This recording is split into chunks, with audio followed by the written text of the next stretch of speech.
feeling mustard on his shirt, and he's got some papers to deliver. But oh no, he's successful, and he's got some really crazy friends. Whoa, new in town, John Mulaney's new in town. New in Town is filmed in front of a live studio audience.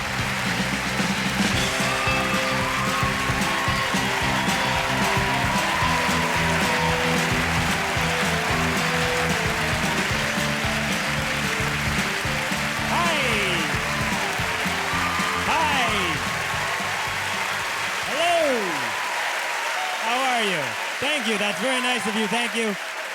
Thank you very much. That's so nice of you. I hope you're having a good week. Thank you for being here. I'm doing well myself. In a couple days, I'm going to turn 29 years old, and I'm very excited about that. I was hoping by now that I would look older, but it didn't happen. I don't look older. I just look worse, I think. Honestly, when I'm walking down the street, no one's ever like, hey, look at that man. I think they're just like, whoa, that tall child looks terrible.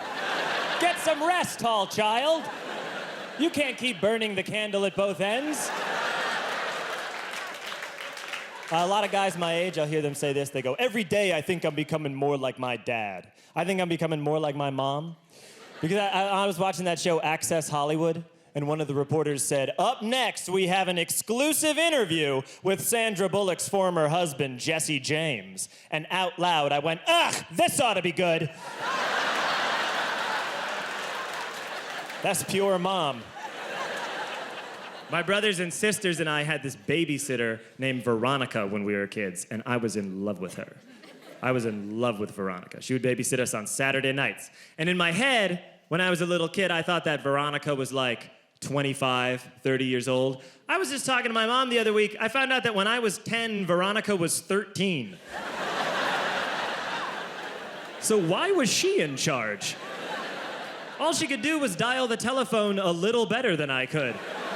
13 when I'm 10, that's just like hiring a slightly bigger child. That would be like if you're going out of town for the week and you paid a horse to watch your dog. Like, all right, here is the number where we'll be, and here's where we keep the dog food, and you're a horse.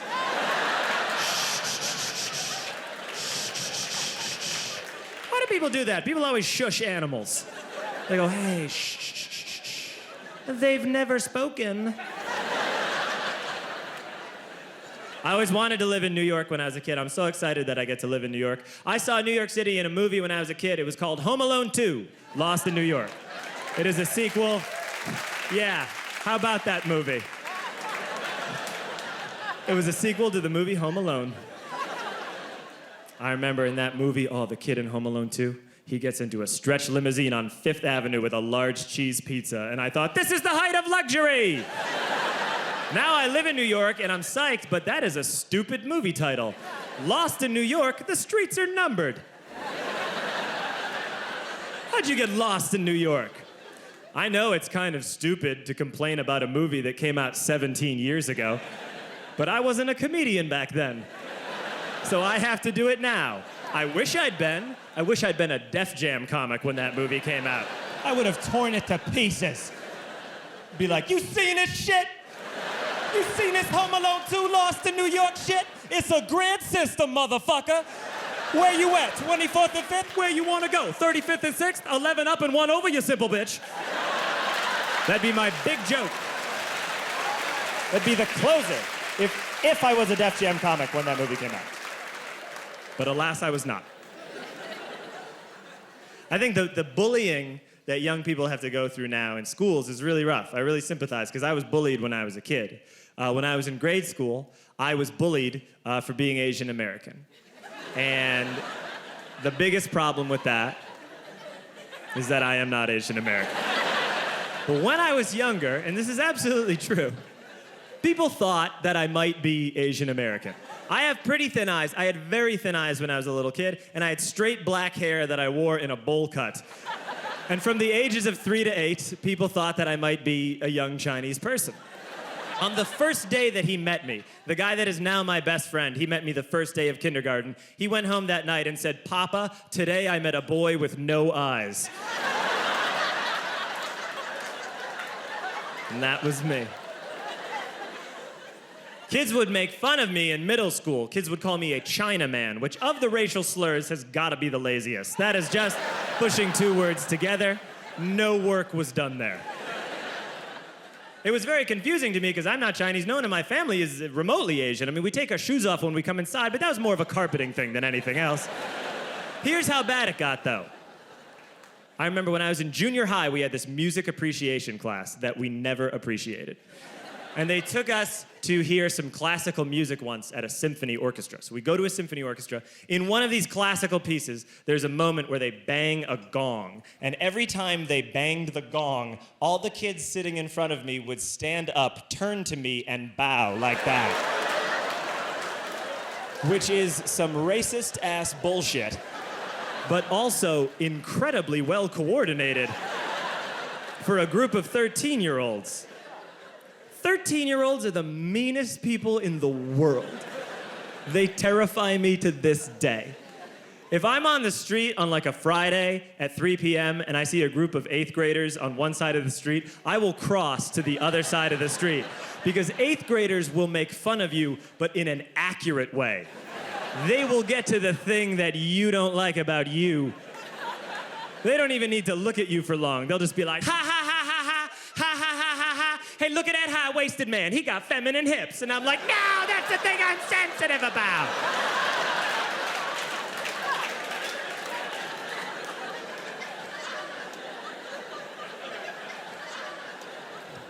When I was a boy, I was also confused with a woman sometimes over the phone. Because before I went through puberty, I had a voice like a little flute. I was once on the telephone with Blockbuster Video, which is a very old-fashioned sentence. And it is. I was on the telephone with Blockbuster Video. That's like when your grandma would be like, we'd all go play jacks down at the soda fountain. You're like, no one knows what you're talking about, you idiot. You know how you talk to your grandma? So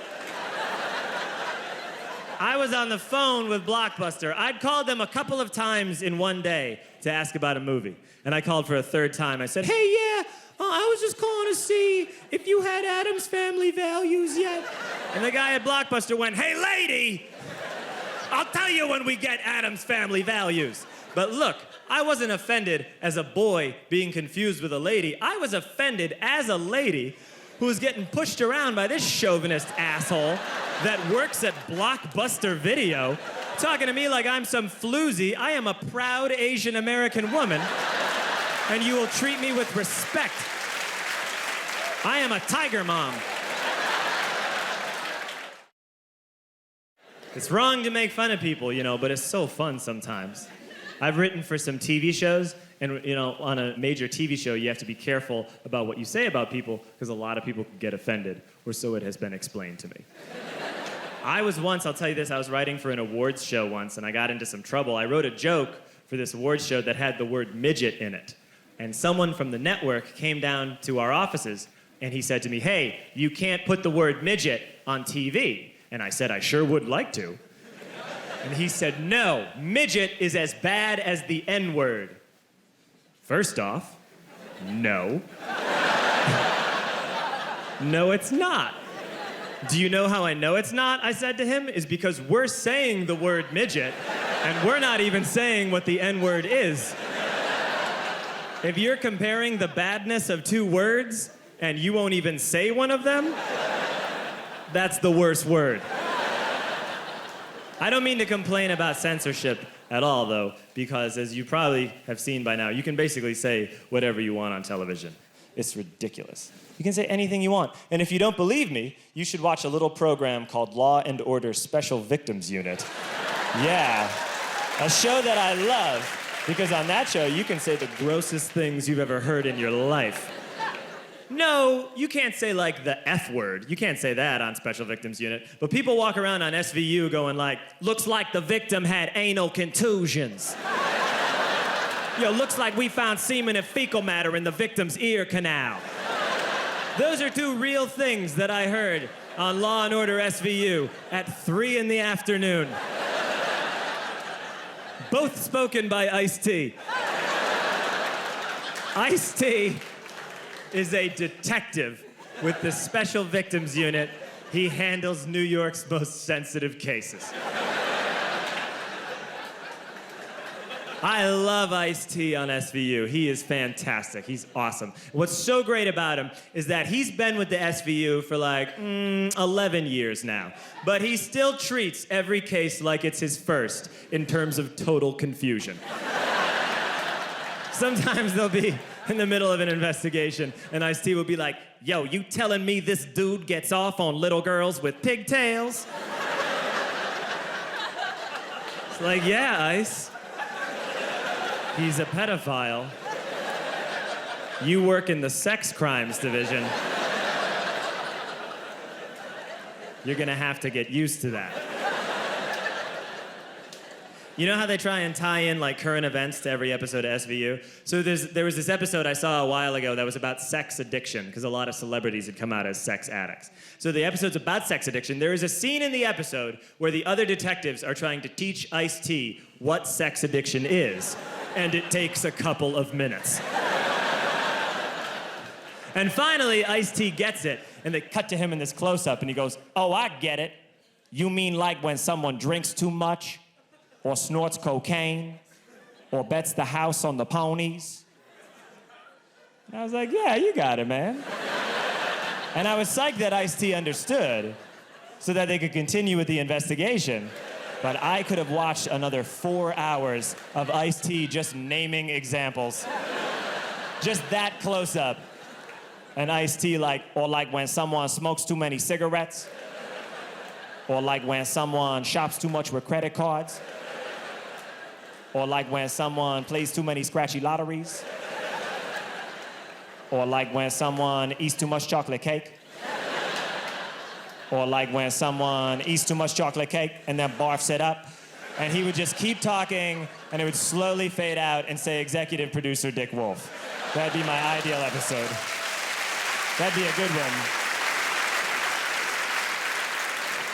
I also watched this show called Cold Case Files. On Cold Case Files, they solve old murders. And it's really interesting, because what I learned from it is that it was really easy to get away with murder before they knew about DNA.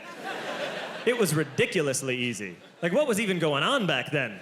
What was a murder investigation like in 1935? One cop would just walk in and be like, detective, we found a pool of the killer's blood in that hallway. And he would just be like, gross. Mop it up. Now then, back to my hunch. Look for clues. I'll tell you what we'll do. We'll draw chalk around where the body is. That way we'll know where it was. Also, a couple years ago, I saw this movie called Public Enemies with Johnny Depp. It was about old bank robbers and stuff. Here's how easy it was to get away with bank robbery back in the 30s. As long as you weren't still there when the police arrived, you had a 99% chance of getting away with it. To the point that, like, those old bank robbers, they take credit for the bank robberies. Like, they come running out of there and they're like, ha ha ha! And if anyone asks you, tell them it was Golden Joe and the Suggins gang. And then they, like, shoot Suggins into the side of the wall. It's like, what, were bullets free back then? And they don't even disguise themselves. They dress up for the bank robbery. They're rolling in there in, like, big suits and hats like they're going to church in Atlanta. They make a day of it. I have a girlfriend now, myself, which is weird because I'm probably gay based on the way I act and behave and have walked and talked for 28 years.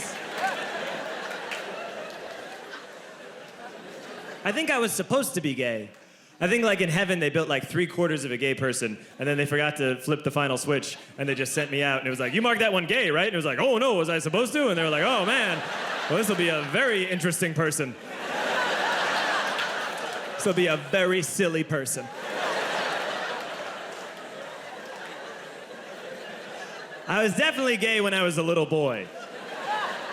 A lot of little boys are gay, you know? They're very flowy and they have hard opinions on things. I don't mean that I was a sexually active gay man when I was a little boy. That's not what I mean. When I was a little boy, I was more like a 67-year-old gay man that's kind of over it sexually, you know? I was just like an old queen. I would come out to the recess yard and be like, everyone get out of my way. I just want to sit here and feed my birds. The gym teacher would tell me to play kickball, and I'd be like, you want me to do what? Real quick, this happened pretty recently. I was in a restaurant near here in the West Village, and I was at the urinal, and an old gay man came in the bathroom with a walker like this, and he said this to me. He went, "I'm either having a drink or I have to pee. You're living the golden years, kid, not me." Like, he spoke in rhymes. It was crazy. It was such a weird interaction that I wasn't sure if it actually happened. I came out of the bathroom and I asked my girlfriend, I was like, "Did you see like an old man follow me in the bathroom?" And she was like, "John, that bathroom's been closed for 40 years. Whoa! Whoa! Where was I? I'm not gay, but I might be, and I have a girlfriend, and she's a female person. It's going very well. I love her very much. And so a few months ago, she was like, "Okay, it's going well, so now I should meet your parents," because that's what people do when a relationship is going well. They meet each other's parents. And I've never understood that. I've never been with my girlfriend and thought like, "Oh, honey, tonight is going great. But do you know what would make it perfect? Charles and Ellen Mulaney. Come on, let's get them in the mix. We've been going pretty hot and heavy lately. I think it's time we bring in 2 older Catholic people."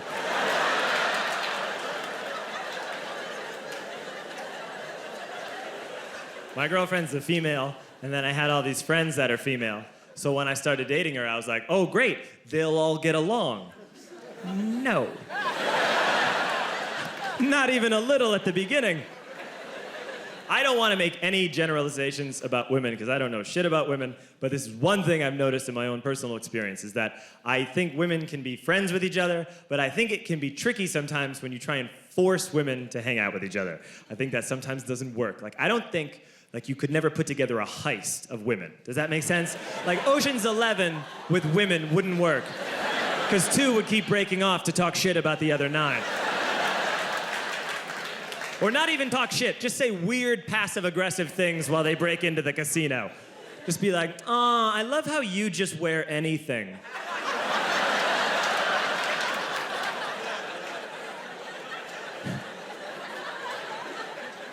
My girlfriend's wonderful, though. I listen to everything my girlfriend says. I don't mean she bosses me around. I just listen to everything she says because before I had a girlfriend, I never had someone who's always standing next to me who can just point out obvious things that are happening. Like, we'll be in a restaurant and my girlfriend will be like, "You ordered your food an hour ago. It should be here by now." And I'm like, "Yeah, it should." It's like having a lawyer for everyday life. She'll be like, "The bus driver shouldn't talk to you that way." And I'm like, "No, he shouldn't." Before I had a girlfriend, I had no standard for how I should be treated as a human being. You could do anything to me. I was just like a young Motown singer. I was just shiny and dumb and easy to trick. I was like, "Oh man, you gonna give me a whole $100 for all of my songs? Where do I sign, Mr. Berry Gordy?"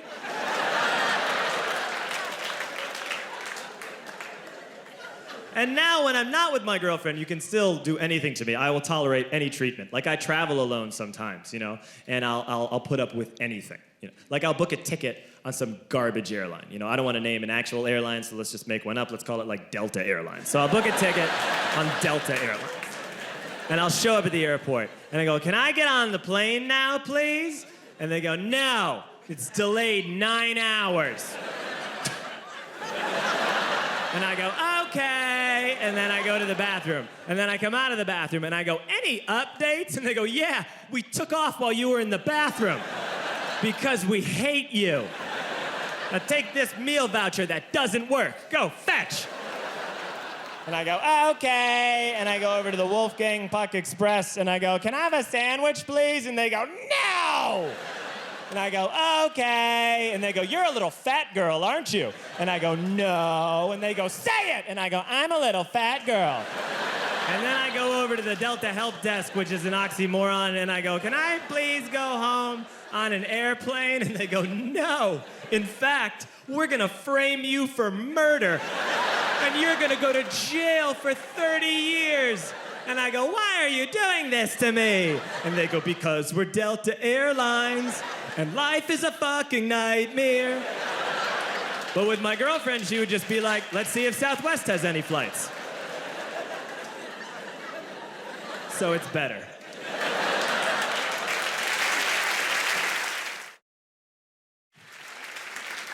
My girlfriend is a Jewish woman, which I did on purpose. That sounded creepy. I don't mean like, I got one. I mean like, I am not Jewish, but I've always really liked Jewish people. I just like them a lot. And I really like dating Jewish women. They're great. Because I think a lot of problems that people have in relationships are with communication, because guys don't know what women are thinking. And with Jewish women, you do not have to guess what they are thinking. They will tell you. Yeah, this is gonna get playfully anti-Semitic, so just allow it to go there. I'll get in trouble, you won't. I really do mean this, though. I really admire that Jewish people, in my own personal experience, are very upfront with their feelings. You know, they're very vocal about their thoughts and feelings, and I think that's really admirable. You know, I'm Irish, and Irish people, they don't tell you a thing. Irish people keep it so bottled up. You know, the plan with Irish people is I'll keep all my emotions right here, and then one day I'll die. Irish people don't want comfort. Look at a sweater made in Ireland. It's like a turtleneck made out of Brillo pads. I used to date Gentile women, and I dated this girl. She'd just stare out the window all day long, and I'd be like, "What's wrong?" She'd be like, "You wouldn't even understand if I told you." What the fuck am I supposed to do with that? My Jewish girlfriend, I don't have to guess what's wrong. She comes in the room and she's like, "My stomach hurts!" And then we can move on from there. That's what I mean. She's very focused. She's very in the moment, you know? And that's a good thing in a significant other. She's very present. Jews don't daydream because folks are after them, and they gotta stay sharp, you know what I mean? They have to be there. They haven't let their minds wander since Egypt. They just stay sharp. They go, "Who's that? Who are you? What's that? Put that down."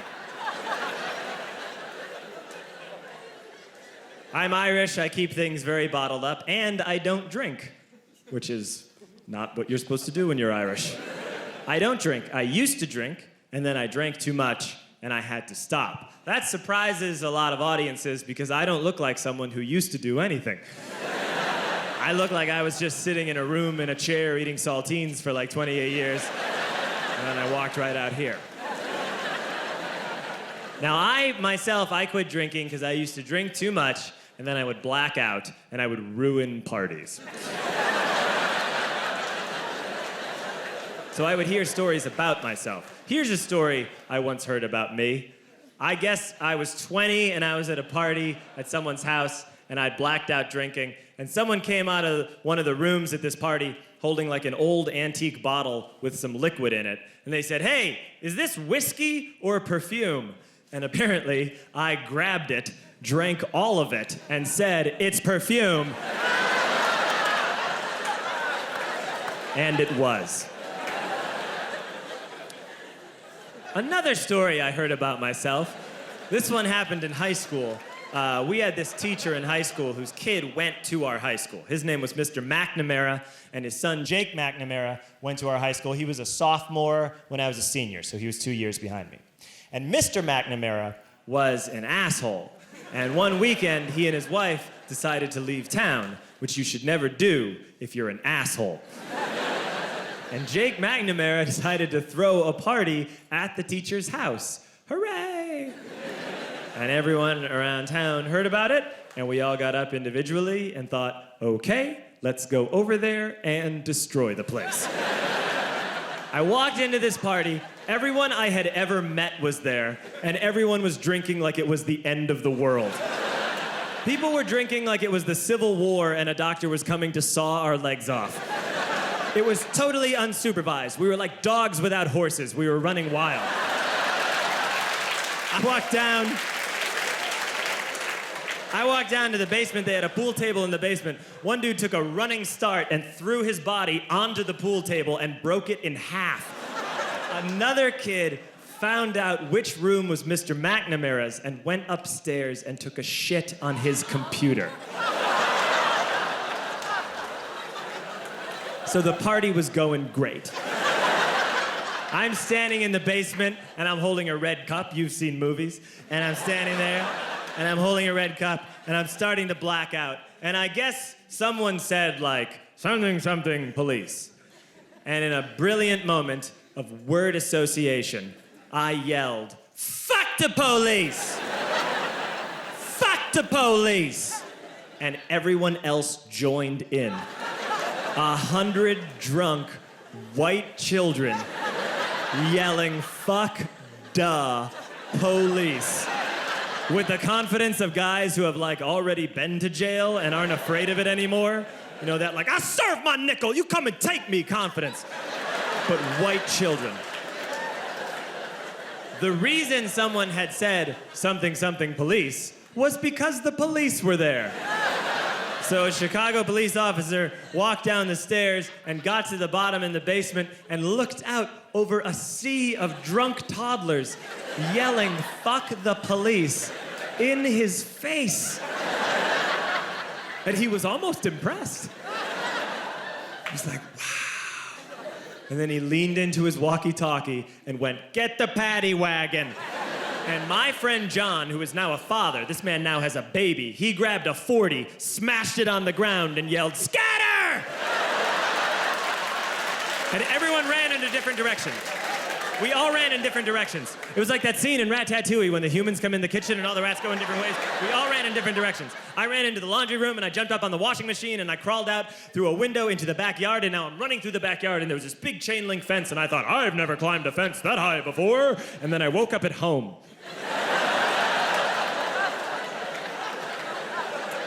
On Monday, I went to school because that's what we did back then. And I'm walking into the school building, and who do I see but Jake McNamara? And he says to me, hey, were you at my party on Saturday? And I said, no. You know, like a liar. And he said things got really out of hand. Someone broke the pool table. Someone took a shit on my dad's computer. But the worst thing, he says, the worst thing is that someone stole these old antique photos of my grandmother, and my parents are freaking out about it. And I had that thought that only blackout drunks and Steve Urkel can have.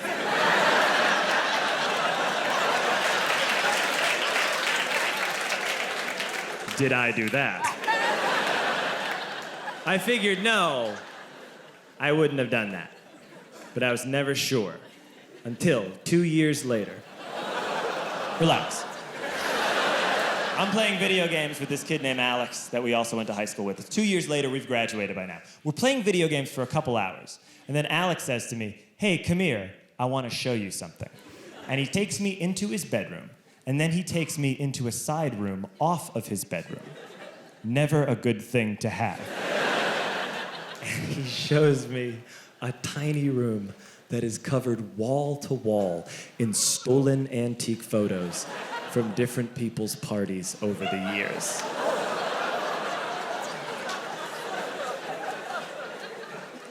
And I said, why? Why do you do this? And Alex said, because it's the one thing you can't replace.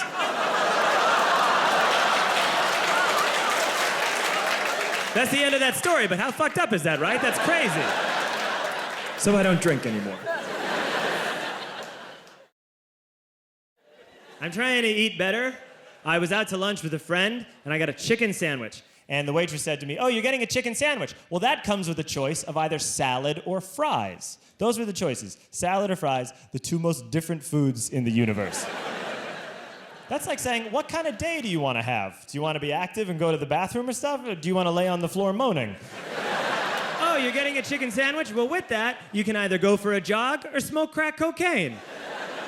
Oh, huh. Well, if I got a plate of crack for the table, would you have some? You'd have crack if I got a plate of crack? Yeah, okay, yeah, we'll take an order of crack. Sometimes, when people order fries, they act like it's a little adventure. They'll be like, should we get a plate of fries for the table? Should we do it? Should we share some fries? They gotta make sure that everyone's on board with it. It's like, if I get fries, you'll have a couple, right? If I get fries for the table, I know you'll have fries if I get fries. Should we do it? Yeah, let's be bad. Come on, let's do it. All right, we're gonna take a plate of fries. It's like a group of couples agreeing to do ecstasy together. I live in New York now, and sometimes you see things that can make you anxious. You'll see troubling things out on the street. Years ago, I was walking down the street, and a homeless guy came up to me, and he walked up to me and he pushed me like that. He pushed me in the chest. And then he said, these things in this order. He pushed me and he said, excuse me, I am homeless, I am gay, I have AIDS, I'm new in town.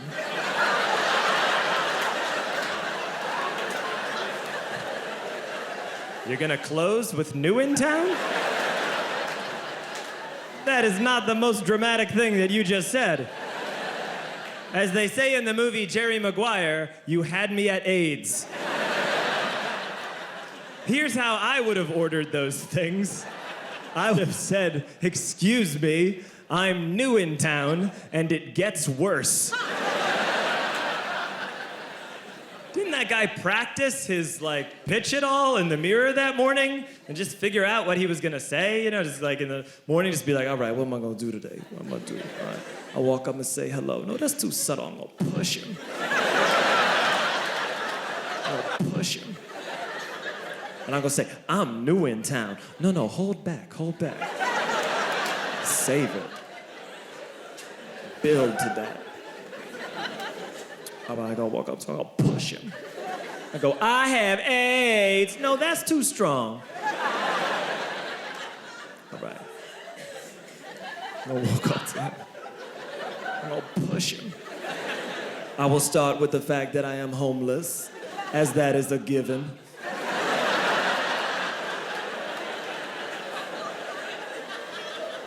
Then for backstory, I will pepper in the fact that I am gay. Which I know it's tough for gay youths on the street, but that's not like a reason for money. You can't be like, hey, would you help me out? I'm very gay. I'd like a few dollars. I always love how he phrased it, by the way. He didn't say I'm living on the street. He said, I'm new in town. Like it was intriguing. Like he wanted me to set him up with somebody. Like I have a friend who's like, there's no single guys left in Manhattan. And I'm like, I know someone who's new in town. What are 3 other things about him?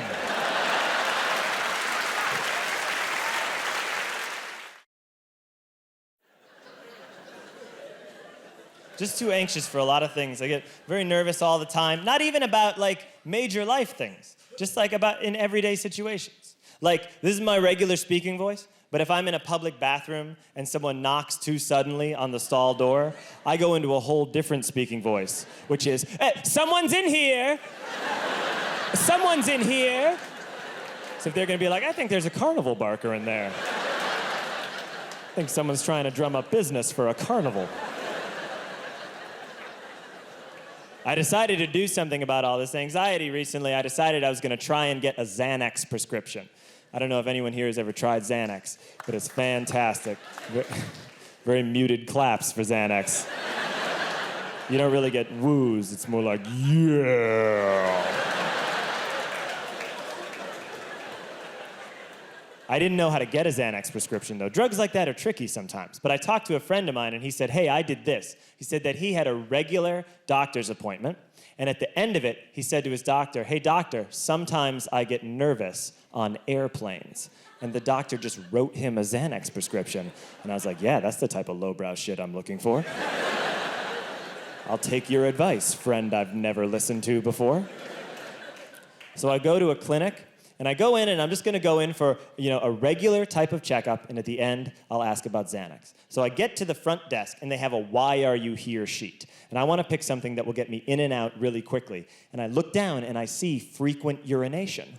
And I was like, perfect. That'll be a super quick visit, I'll just be like, hey, sometimes I pee a lot. And the doctor will be like, me too, crazy, right? And I'll be like, I get nervous on airplanes.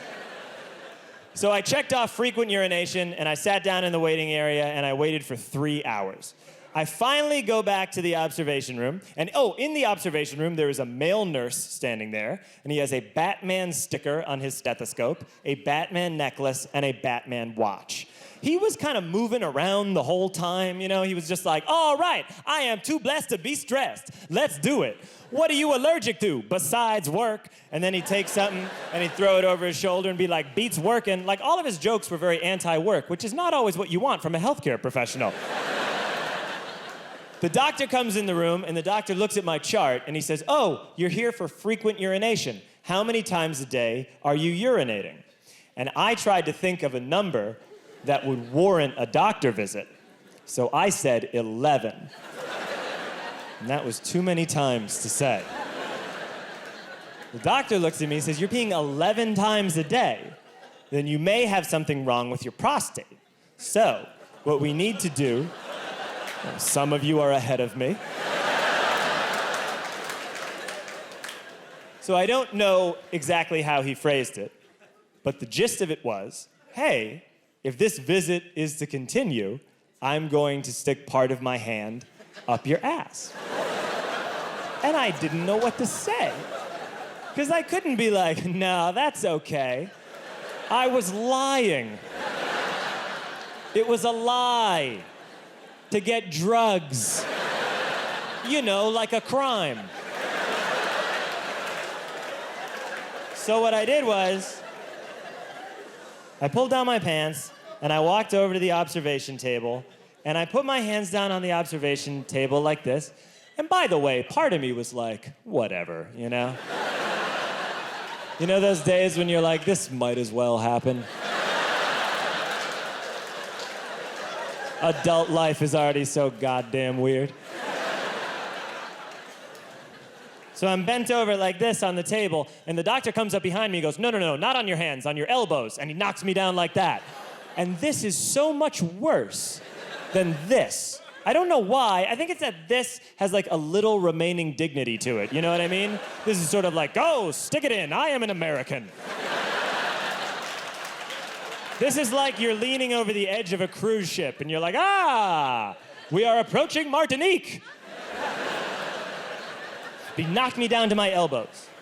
And then he stuck his hand in. And you know how sometimes you're like, I bet I know what most things feel like, you know? You just think you'll know. I did not know what this was gonna feel like. And this was the actual sound I made. I went, oh. But I didn't say it. Like it came from my vocal cords, but it was totally involuntary. It was as if a ghost had been trapped in my belly and finally flew out towards the light. And then, when he pulled his hand out,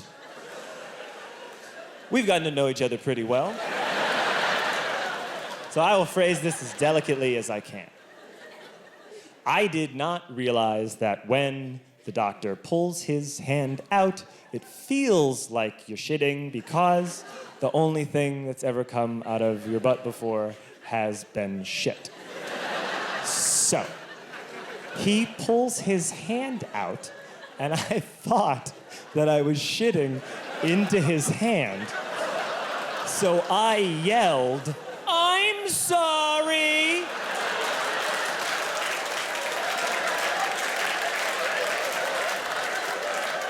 This is a very routine procedure, by the way, for most doctors. And so far, he's had to deal with, oh, and I'm sorry. And he didn't even let me off the hook, you know? He wasn't like, don't worry, you didn't shit into my hand. He just threw his glove away and was like, ah. And I was about to ask about Xanax, but then he said, all right, your prostate's fine, but we still need to do a blood test. So I pulled up my pants and shuffled away, feeling different. And he yells out into the hall, he goes, hey, we're doing a blood test, get in here. And Batman dances back in, and he's like, all right, we're gonna do a blood test. You look different, let's do it. The doctor left the room, so I'm alone with Batman. I just need this blood test to be over, okay? But first I had to tell Batman something. I said, Batman, look, I'm one of those people who, when you take blood from me, sometimes I can faint. And I was in the waiting area for 3 hours, and I haven't eaten all day, and I'm really worried I'm gonna faint. And Batman said to me, and I'll never forget it, psh, you're not gonna faint. So, I stick my arm out, Batman puts the needle in, I immediately collapse on the ground. I wake up and I am covered in sweat lying on the observation table. I wake up, I open my eyes, and I see Batman's face. He's looking at me, and he goes, "You gotta go!" And I said, "Could I please talk to the doctor, though, first? Because sometimes I get nervous on airplanes." And Batman said, "The doctor's gone!" So I got my stuff, and I left. The moral of the story is that if you've been nervous your entire life, you should ask your doctor about Xanax, because if you lie to him, he will stick his finger in your ass. And if you do suffer from frequent urination, keep it to yourself. I went to that clinic 2 years later for a different checkup, and as I was leaving, who did I run into but Batman? And he smiled at me, and he was wearing reading glasses to show that time had passed. Thanks very much for listening to me. My name's John Mulaney. You were really fun. Thank you.